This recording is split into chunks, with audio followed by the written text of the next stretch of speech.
Halo teman-teman, terima kasih sudah mengklik video ini. Kembali lagi bersama kami di sini di YouTube channel Pratama Media.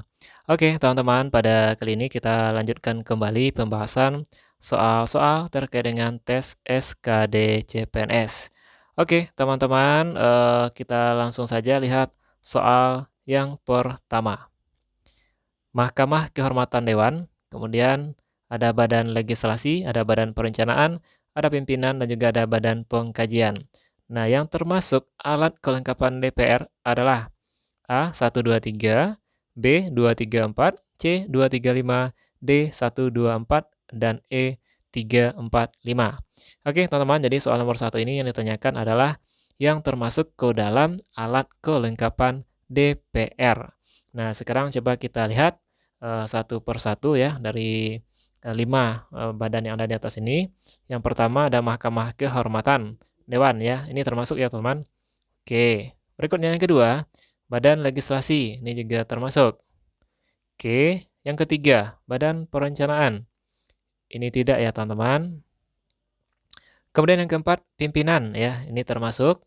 Dan yang kelima, Badan Pengkajian. Ini tidak ya, teman-teman. Ini termasuk ke dalam alat kelengkapan MPR ya. Oke, nah jadi untuk soal nomor satu ini ya, ada 1, 2, dan 4 ya. Maka opsi yang tepat untuk jawabannya adalah opsi D ya, teman-teman.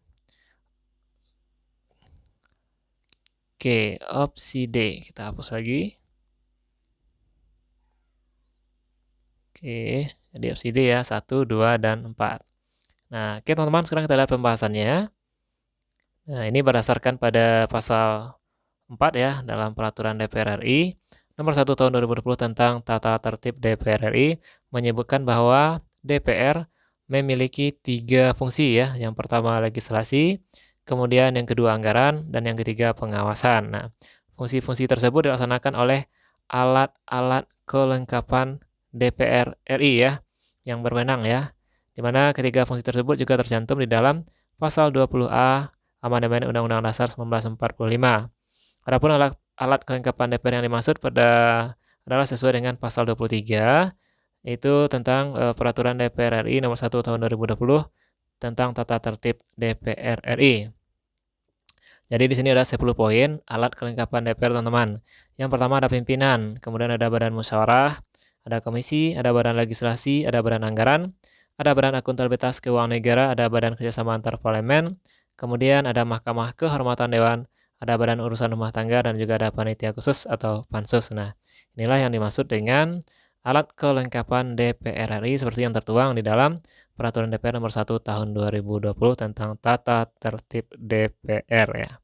Oke, teman-teman, kita lanjut ke soal yang kedua. Seorang yang ditandai sifat atau keadaan yang menunjukkan kesatuan yang utuh sehingga memiliki potensi yang memancarkan sifat kewibawaan dan kejujuran merupakan ciri A. Bhinneka Tunggal Ika, B. Integritas, C. Kepribadian, D. Nasionalisme, E. Bela negara. Nah, oke teman-teman, ini jawabannya adalah B ya teman-teman, yaitu integritas. Nah, kita lihat apa pengertian dari integritas ya. Jadi integritas itu teman-teman adalah mutu, kemudian sifat atau keadaan yang menunjukkan kesatuan yang utuh sehingga memiliki potensi dan kemampuan yang memancarkan kewibawaan dan kejujuran ya. Jadi itu dimaksud dengan integritas. Baik, teman-teman, kita lanjut ke soal yang ketiga. Setelah perundingan KMB, Konferensi Meja Bundar ya, teman-teman, di Den Haag ya, Ratu Juliana memberi tanda tangan pengakuan Belanda atas kedaulatan negara Indonesia tanpa syarat kecuali A. Timur Timur, B. Tidore, C. Irian Barat, D. Batavia, E. Maluku ya. Oke, teman-teman, silahkan dijawab dulu. Untuk soal nomor 3 ini. Baik, sekarang kita lihat ya pembahasan. Jadi pengakuan Belanda terhadap kedaulatan negara Republik Indonesia itu dilaksanakan pada saat ya konferensi meja bundar di Den Haag Belanda ya. Tanpa syarat ya teman-teman, namun ada pengecualiannya yaitu Irian barat ya, yaitu opsi C. Nah, berikut pembahasannya teman-teman ya.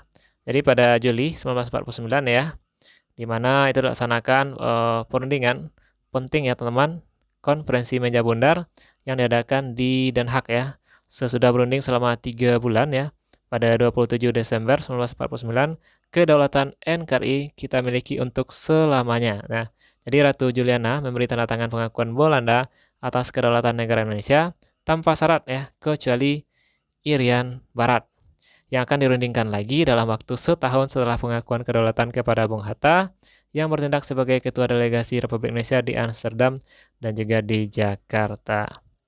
Oke, teman-teman, demikian pembahasan soal yang ketiga. Next, kita lanjut ke soal yang keempat ya. Ini soal TIU ya teman-teman. Perbandingan usia Rini dan Robi adalah 7/9. Jika jumlah usia mereka adalah 80 tahun, berapakah selisih usia mereka? A. 4 tahun, B. 6 tahun, C. 8 tahun, D. 9 tahun, dan E. 10 tahun. Oke, teman-teman, jadi di sini ditanyakan soal perbandingan usia.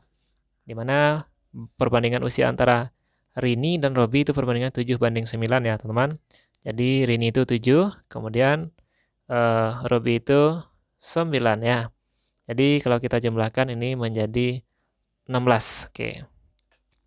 Berikutnya yang ditanyakan di sini selisihnya. Nah, jika selisihnya kita kurangi saja perbandingan ini, teman-teman ya. Berarti dapat 2 ya. Jadi selisihnya adalah 2. Nah, total usianya adalah 80 tahun. 80 tahun.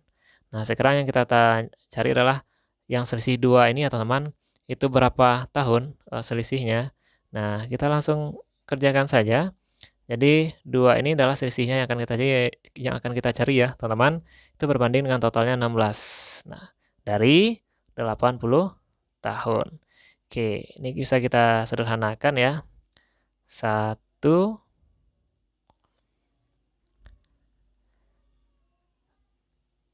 Oke, teman-teman ya. Nah, jika sudah seperti ini, berarti perbandingannya 2/16 dari 80 tahun. Oke, sama-sama kita bagi 2. Ya, berarti ini 1/8 dari 80. Maka hasilnya adalah 10 tahun ya. Jadi selisih usia antara Rini dan Robi adalah 10 tahun ya. Jadi opsi yang tepat untuk soal nomor 4 ini adalah opsi D. Jadi kalau kita masukkan ke perbandingannya 7/9 ini ya teman-teman, berarti usia Rini di sini kalau selisihnya 10 tahun adalah 35. Kemudian usia Robi adalah 45. Sehingga totalnya adalah 80 tahun ya usia keduanya. Oke, teman-teman, kita lanjutkan ke soal berikutnya. Namun sebelum kita lanjutkan, bagi teman-teman ya yang lagi mencari bimbel online CPNS ya untuk persiapan tes CPNS, di sini kami rekomendasikan ada bimbel Bisa CPNS ya. Dimana teman-teman di sini ada beberapa keuntungannya, bisa diakses melalui website dan juga melalui aplikasi yang ada di Google Play Store ya. Kemudian teman-teman juga bisa mendapatkan paket VIP ya teman-teman, dengan harga diskon hanya Rp129.000 dari total atau dari harga standarnya Rp149.000 dengan menggunakan kode voucher diskon ya. Jadi keuntungannya teman-teman ada materi latihan SKD, kemudian juga ada tryout SKD, ada tryout bersama, juga ada statistik dan pembahasan, ada kitab-kitab rahasia dan juga ada forum diskusi. Cara daftarnya mudah teman-teman, tinggal akses bisa cpns.com ya, kemudian teman-teman isi datanya, nama, kemudian juga alamat, email aktif, password, dan juga nomor telepon aktif ya. Dan jangan lupa untuk paket VIP-nya ya teman-teman gunakan ya kode vouchernya diskon. Oke teman-teman, jadi silahkan teman-teman sering-sering belajar dan juga latihan ya tryout agar nanti teman-teman bisa memanajemen waktu dalam pelaksanaan tes SKD nantinya. Nah, di Bisa CPNS ini banyak sekali terdapat tryout untuk kita kerjakan. Oke, Teman-teman, demikian pembahasan soal kita pada kesempatan ini. Semoga bermanfaat ya, dan jangan lupa bagi teman-teman yang baru bergabung di channel ini, klik tombol subscribe-nya, dan juga nyalakan lonceng notifikasinya ya. Serta juga ikuti kami di media sosial Instagram, yaitu pratama_media_. Oke? Oh ya, teman-teman yang pengen daftar bisa CMS ya, nanti untuk link pendaftarannya kami taruh di deskripsi video ini. Oke, teman-teman, demikian saja, dan sampai jumpa lagi di video berikutnya.